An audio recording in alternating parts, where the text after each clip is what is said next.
ஆண்டவரும் இரட்சகருமாகிய இயேசு கிறிஸ்துவின் நாமத்தினாலே பாரம் சுமக்கும் கிறிஸ்துவின் சபையின் சார்பாக இந்த தொலைக்காட்சி ஊழியத்திற்கு உங்களை யாவரையும் நாங்கள் வாழ்த்துகிறோம், வரவேற்கிறோம். அன்பின் ஸ்தோத்திரங்களை நாங்கள் தெரிவித்துக் கொள்ளுகிறோம்.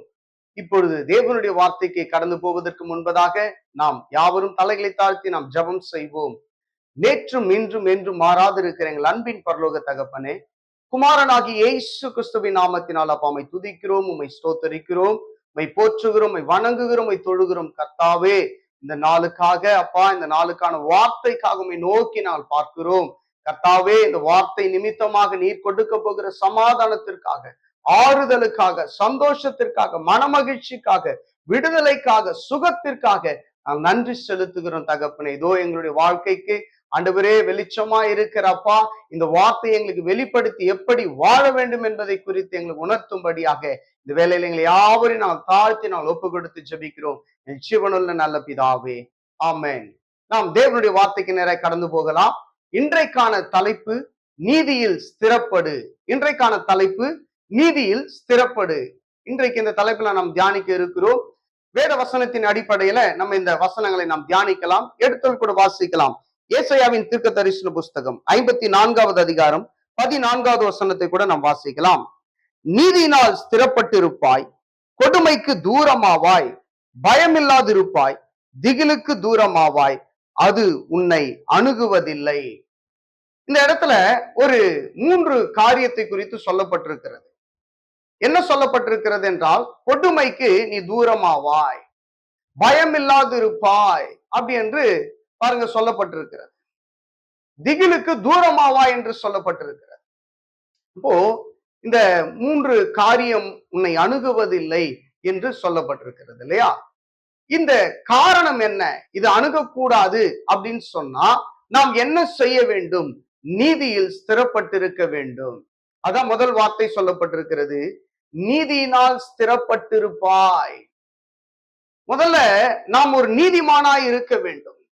நாம் நீதியில ஸ்திரப்பட்டு இருக்கும் பொழுது நிச்சயமாகவே தேவனாகிய கர்த்தர் நம்மை கொடுமைக்கு நம்மை தூரமாக்கி நம்மை விலக்கி காத்துக் கொள்வார். நாம் நீதியில் ஸ்திரப்பட்டு இருக்கும் பொழுது பயமில்லாதிருப்போம் என்று சொல்லப்பட்டிருக்கிறது. நாம் நீதியில் ஸ்திரப்படுகிற பொழுது இதோ எல்லா விதமான நாச மோசங்களுக்கும் திகிலுக்கும் நம்ம தூரமாவோம் என்று சொல்லப்பட்டிருக்கிறது.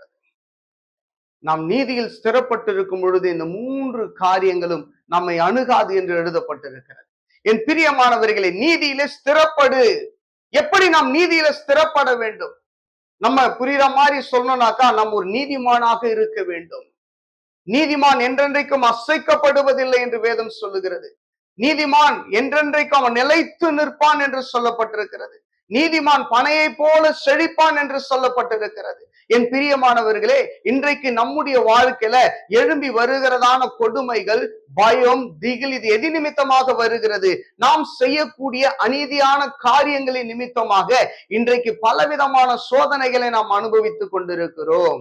ஒருவேளை நீங்க நினைக்கலாம், நான் நினைக்கலாம், நான் ஆண்டவரிடத்துல நான் ஜெபம் பண்றேன், நான் வேத வசனத்தை வாசிக்கிறேன், நான் தேவனுடைய ஆலயத்துக்கு போறேன், கர்த்தருடைய பிரகாரங்களின்படி நான் என்ன பண்றேன், காணிக்கைகளை செலுத்துகிறேன், தசம பாகங்களை செலுத்துகிறேன், யாராவது ஊழியத்திற்கென்று உதவி கேட்டாங்கன்னா நான் அதை செய்யறேன், எல்லா காரியங்களையும் நான் நேர்த்தியா நான் செய்து வருகிறேனே, அதன் பிற்பாடு எப்படி இப்படிப்பட்ட ஒரு கொடுமை எனக்கு வரும்? பயம் எனக்கு எப்படி வரும்? திகில் எனக்கு எப்படி வரும்? நாசமோசம் எப்படி வரும்? வியாதி எனக்கு எப்படி வரும்? பலவீனம் எப்படி வரும்? எனக்காக ஒருத்தர் மரித்தாரு, 3ஆம் நாள் உயிரோடு கூட எழுந்தாரு என்று சொல்லி நாம் அறிக்கை பண்ணலாம், விசுவாசிக்கலாம்.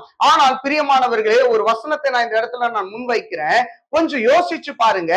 விசுவாசத்தினாலே நீதிமான் பிழைப்பான் என்று எழுதப்பட்டிருக்கிறது. அப்போ ஒரு மனுஷன் விசுவாசிக்கலாம். அப்ப அந்த விசுவாசிக்கிற மனுஷன் அவன் நீதிமானா இருந்தால் மாத்திரமே பிழைக்க முடியும் விசுவாசத்தின் நிமித்தமாக. அப்போ யார் வேணா விசுவாசிக்கலாம். ஒரு பாவி விசுவாசிக்கலாம், ஒரு அநியாயக்காரன் விசுவாசிக்கலாம், ஒரு கொலைகாரன் விசுவாசிக்கலாம், ஒரு வேசி கள்ளன் கூட விசுவாசிக்கலாம். ஆனா தேவன் எதை எதிர்பார்க்கிறார் என்றால், விசுவாசிக்கிற மனுஷன் நீதிமானா இருக்கிறானா, அதை தான் தேவனாகிய கர்த்தர் பார்க்கிறார். இது எத்தனை பேருக்கு புரியுது? இதை நம்ம விளங்கி கொள்றதே கிடையாது. இன்னைக்கு கூட பாருங்க, அநேக சத்தியங்களை இன்னைக்கு டிவி முன்னாடி உட்கார்ந்து கேட்டுக்கொண்டு இருக்கிறீங்க. ஏதாவது வாக்குதத்த வார்த்தை, தீர்க்க தரிசன வார்த்தை, இதோ என்ன மோட்டிவேட் பண்ற மாதிரி, என் மனசுக்கு ஆறுதலான ஒரு வார்த்தையை ஏங்கி தவித்து அமர்ந்து கொண்டு இருக்கிறீங்க. அது சரியான விஷயம் தான், நான் அதை தவறுன்னு சொல்லவே இல்லை. ஆனா அந்த தீர்க்க தரிசனம் உங்களுடைய வாழ்க்கையில் நிறைவேறுவதற்கு, அந்த வார்த்தை உங்களுடைய வாழ்க்கையில செயல்படுவதற்கு, அந்த வார்த்தை உங்களை விடுவிப்பதற்கு நீங்கள் என்ன செய்ய வேண்டும் என்பதை குறித்து இன்னைக்கு அநேக சத்தியத்துல போதிக்கப்படுதான்னு சொன்னா அது ரொம்ப அரிதான காரியமாக இருக்கிறது. என் பிரியமானவர்களே, இன்றைக்கு அநேகர் கொடுமைகளை நாம் அனுபவித்துக் கொண்டிருக்கிறோம், அநேக உபத்திரவங்களை அனுபவித்துக் கொண்டிருக்கிறோம், சில காரியங்களை குறித்து நாம் பயந்து கொண்டிருக்கிறோம், சில காரியத்தை குறித்து திகிலடைந்து போயிருக்கிறோம். இதெல்லாம் என்னை அணுகக்கூடாது என்று சொன்னா நான் நீதியில் ஸ்திரப்பட்டு இருக்க வேண்டும் என்று வேதம் சொல்லுகிறது. அப்போ இந்த நீதிமானாய் நாம் இருக்கிற பொழுது என் தேவனாகிய கர்த்தர் நம்மை பிழைக்க செய்வார். அப்போ விசுவாசத்தினாலே யார் பிழைப்பாங்க? நீதிமான் தான் பிழைப்பான். விசுவாசிக்கிற ஒரு அநியாயக்காரன் பிழைக்க மாட்டான். விசுவாசிக்கிறது யாரு வேணா விசுவாசிக்கலாம் பாருங்க. ஆனா இன்னைக்கு அதை சரியா நாம் விளங்கிக் கொள்றது இல்ல, அதை சரியா நாம் புரிந்து கொள்ளுகிறது இல்ல.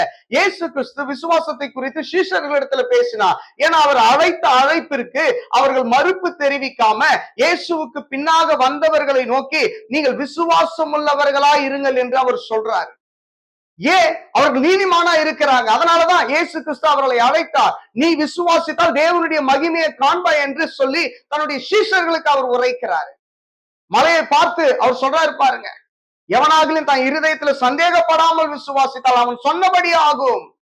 அப்ப விசுவாசிக்கிற மனுஷன் முதலாவது எப்படியா இருக்க வேண்டும்? அவன் நீதிமானாக இருக்க வேண்டும், அவன் நீதியில ஸ்திரப்பட்டு இருக்க வேண்டும்.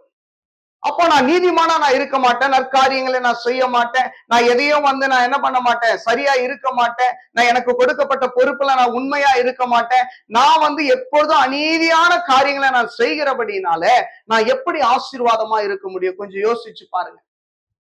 ஆண்டவர் சொல்றாரு பாருங்க, நீ நீதியில ஸ்திரப்பட்டு இருப்பாய், அப்பொழுது நீ கொடுமைக்கு நீ தூரமா இருப்ப, நீ பயம் இல்லாது இருப்ப, நீ திகிலுக்கு தூரமாவேன் என்று வேதம் சொல்லுகிறது. எவ்வளவு அழகா உரைக்கப்பட்டிருக்கிறது இந்த வார்த்தை. அது உன்னை அணுகுவதே கிடையாது. இன்றைக்கு நம்ம என்ன பண்றோம்னா, தன் இஷ்டம் போல நம்ம வாழ்ந்து கொண்டிருக்கிறோம். தன்னுடைய சிந்தைக்கு ஏற்றார் போல, நம்முடைய சரீரத்துக்கு ஏற்றார் போல நாம் இச்சிக்கிற அந்த காரியங்கள் இதோ நம்முடைய வாழ்க்கையை அது கெடுத்து கொண்டிருக்கிறது. அதற்கு நம்மை நாம் ஒப்பு கொடுத்து கொண்டிருக்கிறோம். தேவன் நம்மை குறித்து என்ன திட்டம் வச்சிருக்கிறார், தேவன் நம்மை குறித்து என்ன சித்தம் வச்சிருக்கிறார், நம்மை குறித்து அவர் வச்சிருக்கிற அந்த பெரிய ஒரு காரியம் என்ன, இதை யாரும் உணருவதே கிடையாது. இன்னைக்கு பாத்தீங்கன்னா வயநாட்டுல அநேக ஜனங்கள் எதிர்பார்க்கவில்லை, ஒரே நைட்ல அந்த மண் சரிந்தது நிமித்தமாக பல உயிர்கள் பறி போனது, பல வீடுகள் இல்லாம போயிடுச்சு, அடையாளமே தெரியாம போச்சு. எப்ப என்ன வேணாலுமே சம்பவிக்கலாம். என் பிரியமானவர்களே, இன்னைக்கு எதுக்காக அழிந்து போய் கொண்டிருக்கிற இந்த உலக பொருட்களுக்காக, இந்த உலக காரியங்களுக்காக நாம் கவலைப்பட்டு கொண்டிருக்கிறோம். வேதம் சொல்லுகிறது, நீங்க ஒன்றுக்கும் கவலைப்படாம ஸ்தோத்திரத்தோடு கூட உங்களுடைய விண்ணப்பங்களை தேவனுக்கு நீங்க என்ன பண்ணுங்க, தெரியப்படுத்துங்க.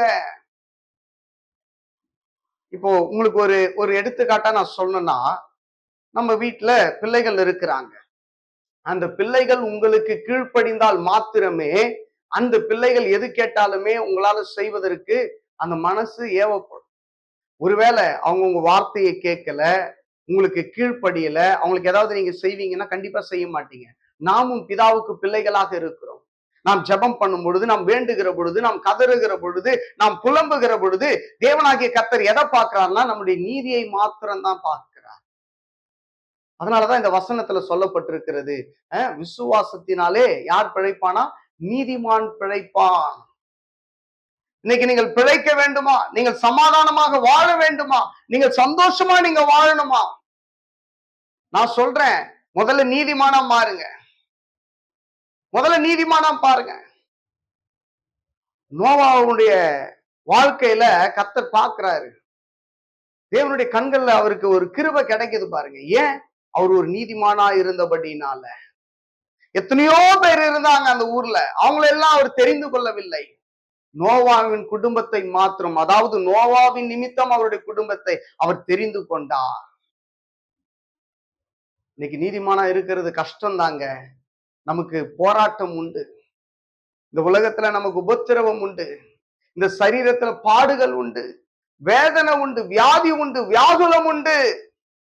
ஆனா ஆண்டவர் என்ன சொல்றாருன்னா, இது எல்லாவற்றிற்கும் நீ தூரமாவாய், நீ பயமில்லாது இருப்பா, இது எதுவும் உன்னை அணுகாது. பாருங்க, 91வது சங்கீதத்துல சொல்லப்படுகிறது இல்லையா, பொல்லாப்பு உனக்கு நேரிடாது, வாதை உன் கூடாரத்தை அணுகாது என்று சொல்லப்பட்டிருக்கிறது. நான் என்ன கேட்கிறேன்னா, வாதை உன் கூடாரத்தை அணுகாது என்று சொல்லப்பட்டிருக்கிறது. அப்போ நாம் இருக்கிற அந்த கூடாரத்தையே அணுகாத போது, கூடாரத்துக்குள்ள வாசமா இருக்கிற நம்ம எப்படி அந்த வாதை அணுகும்? கொஞ்சம் யோசிச்சு பாருங்க. ஆண்டவர் நமக்கு எப்படி ஒரு வாக்கு தத்தங்களை கொடுத்திருக்கிறார். உன்னதமானவரின் மறைவில் இருக்கிறவன் சர்வ வல்லவருடைய நிழலில் தங்குவான் என்று எழுதப்பட்டிருக்கிறதே. யாரால தங்க முடியும்? ஒரு நீதிமானால தங்க முடியும். நீதி செய்கிற மனுஷனை கர்த்தர் விரும்புகிறார். ஆபிரகாம் இனி பாருங்க, விசுவாசத்துல அவன் நீதிமானாக எண்ணப்பட்டான். இன்னைக்கு கர்த்தர் எதிர்பார்க்கிறது நீதியை தான் எதிர்பார்க்கிறார். நீதிமொழிகள்ல 10வது அதிகாரத்துல நீங்கள் வாசிக்கிற பொழுது அநேக நீதியான காரியங்களை சொல்லப்பட்டிருக்கிறது. நீதிமானுடைய சிரசின் மேல ஆசீர்வாதங்கள் தங்கும் என்று சொல்லப்பட்டிருக்கிறது. நீதிமான ஒரு நாள் அவர் பசியினால் வருந்த விடமாட்டார் என்று சொல்லப்பட்டிருக்கிறது. என் பிரியமானவர்களே, நீதிமான் என்றென்றைக்கு மனமகிழ்ச்சியா இருப்பான் என்று அந்த அதிகாரத்துல சொல்லப்பட்டிருக்கிறது.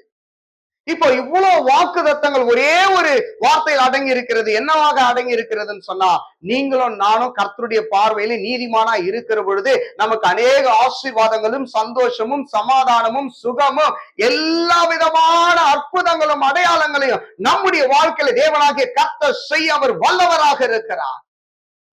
இதை நாம் புரிந்து கொள்ளுகிறதே கிடையாது. பாருங்க, உட்கார்ந்து அழுதுகிட்டு இருக்கிறோம், யார் எனக்கு உதவி செய்வான், யார் என்ன இந்த நிலைமையிலிருந்து என்ன தூக்கி விடுவாங்க, இப்படி ஒரு யோசனை பாருங்க.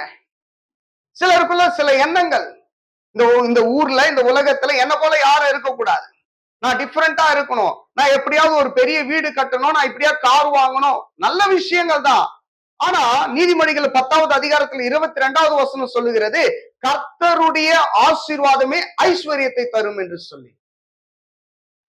இங்க கர்த்தரிடத்தில் வருகிற ஆசீர்வாதத்தை யாரும் நோக்கி இல்ல, ஆனா இந்த உலகத்துல நான் ஆசீர்வாதமா இருக்கணும் தான் நோக்கி இருக்கிறாங்க.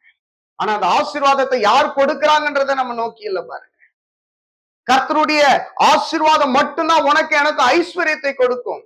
அதனோடு கூட அவர் ஒரு வேதனையும் கூட்டார் என்று எழுதப்பட்டிருக்கிறது. என் தேவன் கொடுக்கிற ஐஸ்வர்யத்துல, என் தேவன் கொடுக்கிற எல்லா விதமான காரியங்களிலும் உனக்கு வேதனை இல்லாத ஒரு ஆசீர்வாதத்தை கர்த்தர் கொடுப்பாரே தவிர, வேதனையோடு என் தேவனாகிய கர்த்தர் உனக்கு எதையும் கொடுக்க மாட்டார். இப்ப நான் சொல்றேன், ஒரு எடுத்துக்காட்டா சொல்றேன்.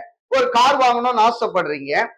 என் தேவனாகிய கர்த்தருக்கு தெரியும், கார் வாங்கினா அதை உங்களால மெயின்டைன் பண்ண முடியுமா முடியாதான்றது அவருக்கு தெரியும். ஆனா நீண்ட நாள் ஜெபம் பாருங்க, நீங்க போராடுவீங்க, ஆண்டவரே எனக்கு ஒரு கார் கொடுங்க ஆண்டவரே, என்னோட கம்மி சம்பளம் வாங்குறவங்களாம் கார் வச்சிருக்கிறாங்க, பாருங்க அவங்க எல்லாம் இப்படி இருக்கிறாங்க, இப்படி எல்லாம் நம்ம ஜெபம் பண்ணிட்டு இருப்போம். பாருங்க, இந்த ஜெபத்தை கர்த்தர் பாவம் கேட்டுட்டு இருக்கிறார். பிரியமானவர்களே, ஒரு விஷயத்தை நீங்க தெளிவாக நீங்க புரிந்து கொள்ள வேண்டும். நமக்கு என்ன திராணி இருக்குதோ அதற்கேற்ற ஆசீர்வாதத்தை கர்த்தர் நமக்கு கொடுத்து இருக்கிறார். எத்தனை பேர் இதை நீங்க விசுவாசிக்கிறீங்க? ஆமென் சொல்லாம. அவர் நமக்கு தேவையான அனைத்தையும் அவர் கொடுத்திருக்கிறார். உலக தோற்றத்துக்கு முன்னதாகவே ஆண்டவர் நம்மை தெரிந்து கொண்டிருக்கிறார். ஆனா நம்ம தான் அவர் இன்னும் தெரிந்து கொள்ளல, இன்னும் அவரை புரிந்து கொள்ளல. 6 நாள் நமக்கு தேவையான எல்லாம் வச்சு அவர் உண்டு பண்ணினார். பாருங்க, எல்லாம் வச்சு அவர் உண்டு பண்ணினார். 7வது நாள்ல ஓய்ந்து இருந்தார். பாருங்க, என் பிரியமானவர்களே, ஆண்டவர் எதிர்பார்க்கிறது ஒன்னே ஒண்ணுதான், உங்களிடத்திலிருந்து நீ நீதிமானாய் இருக்க வேண்டும் என்று கர்த்தர் விரும்புகிறார். நீ நீதியில ஸ்திரப்பட்டு இருக்க வேண்டும் என்று கர்த்தர் விரும்புகிறார். உன் நிமித்தமாக இதோ உன்னுடைய குடும்பங்கள் காக்கப்படும்படி, உன் நீதி நிமித்தமாக இதோ உன்னுடைய கிராமங்கள், நீ இருக்கிற உன்னுடைய ஏரியா, இது எல்லாம் ரட்சிக்கப்படணும். கர்த்தர் விரும்புகிறார். நீ நீதிமானா இருக்கும்போது உன்னை பயன்படுத்த விரும்புகிறார். நீ நீதிமானா இருக்கும்போது உன்னை ஆசீர்வதிக்க கர்த்தர் விரும்புகிறார். இன்னைக்கு நான் சொல்றேன், நீங்களும் நானும் நீதிமானா இருக்கும் பொழுது கொடுமைக்கு நாம் தூரமா இருப்போம், பயம் இல்லாத இருப்போம், நம்ம திகில் இல்லாத இருப்போம். பாருங்க, எதுவும் நம்மை அணுகாது. இன்னைக்கு நீங்க நீதிமானாய் மாறுங்க. நிச்சயமாகவே எந்த ஒரு வியாதியுமே, எந்த ஒரு பலவீனமோ, எந்த ஒரு கஷ்டங்களும் பிரச்சனைகளும் அதை அணுகுவது கிடையாது. ஏன்னு சொன்னா நம்முடைய நீதி இவைகள் எல்லாவற்றிலும் இருந்து நம்மை விலக்கி, நம்மை தூரமாக்கி, நம்மை சமாதானமான ஒரு அடைக்கலமான ஒரு பட்டணத்துல நம்மளை வைத்து அதை ஆசீர்வதிக்க போகிறது. விசுவாசத்தினாலே நீதிமான் பிழைப்பான். இன்றைக்கு நீங்களும் நீதிமானா இருக்கும் பொழுது நிச்சயமாய் தேவனாகிய கர்த்தர் உங்களை பிழைக்க செய்வார். கர்த்தர் தாமே இந்த வார்த்தைகளை ஆசீர்வதிப்பாராக. நாம் ஜெபம் செய்வோம். நேற்றும் இன்றும் என்று மாறாதிருக்கிற எங்கள் அன்பின் பரலோக தகப்பனே, இந்த நாளில் அப்பா நீதியில் ஸ்திரப்படு என்ற அந்த வார்த்தைக்காக நான் நன்றி செலுத்துகிறோம். எங்களை உணர்த்தினீரே, நன்றி அப்பா. இன்னும் எங்களுடைய வாழ்க்கையில் அப்பா இப்பேற்பட்ட காரியங்களை மேற்கொள்ள எங்களை நீதிமானாய் மாற்றுங்க அப்பா. உமக்கு பிரியமாய் வாழ எங்களோட நீதிமானாய் மாற்றுங்க தகப்பனே. எங்களுடைய பிரச்சனைகள் இருந்து அப்பா நாங்கள் விடுவிக்கப்படும்படியாக உம்முடைய நீதி எங்களுக்குள்ளாய் நீர் ஊற்றும்படியாக இந்த வேலையில எங்களை யாவரையும் தாழ்த்தி நான் ஒப்பு கொடுத்து ஜெபிக்கிறேன். சிவனுள்ள நல்ல பிதாவே, ஆமென். என் பிரியமானவர்களே, இந்த வார்த்தை உங்களுக்கு புரோஜனமா இருக்கும் என்று விசுவாசிக்கிறேன். இந்த வார்த்தையை நீங்கள் கேட்பதற்கு இல்ல மற்றவர்களுக்கு பகிர்வதற்கு லலித் டைட்டஸ் என்ற யூடியூப் சேனலை நீங்க சப்ஸ்கிரைப் பண்ணி வைத்துக் கொள்ளுங்க. உங்களுக்கு யாருக்காவது நான் ஜெபிக்க வேண்டும் என்று சொன்னா இந்த ஸ்கிரீன்ல தெரிகிற அந்த நம்பருக்கு போன் பண்ணுங்க. சபையாரோடு கூட உங்களுக்காய் ஜெபிப்பதற்கு நாங்கள் வாஞ்சியோடு கூட நாங்கள் இருக்கிறோம். அது மாத்திரமல்ல, ஒரு திருச்சபையை நாங்கள் கட்டி கொண்டிருக்கிறோம். அந்த திருச்சபை கட்டுவதற்கு யாருடைய இருதயத்தையாவது பரிசுத்த ஆவியானவர் ஏவி உங்களுக்கு காணிக்கை கொடுக்கும்படியாய் அவர் உங்களை உணர்த்தி இருப்பார் என்று சொன்னால், நிச்சயமாகவே அந்த சபை கட்டுவதற்கு தங்கள் காணிக்கைகளை அனுப்பி அதை கட்டி முடிக்க உதவிகரங்களாய் இருக்கும்படி அன்பா இயேசுவின் நாமத்தினால கூட கேட்டுக்கொள்கிறேன். கர்த்தர் தாமே உங்களை 1000 மடங்கு ஆசீர்வதிப்பார். God plus.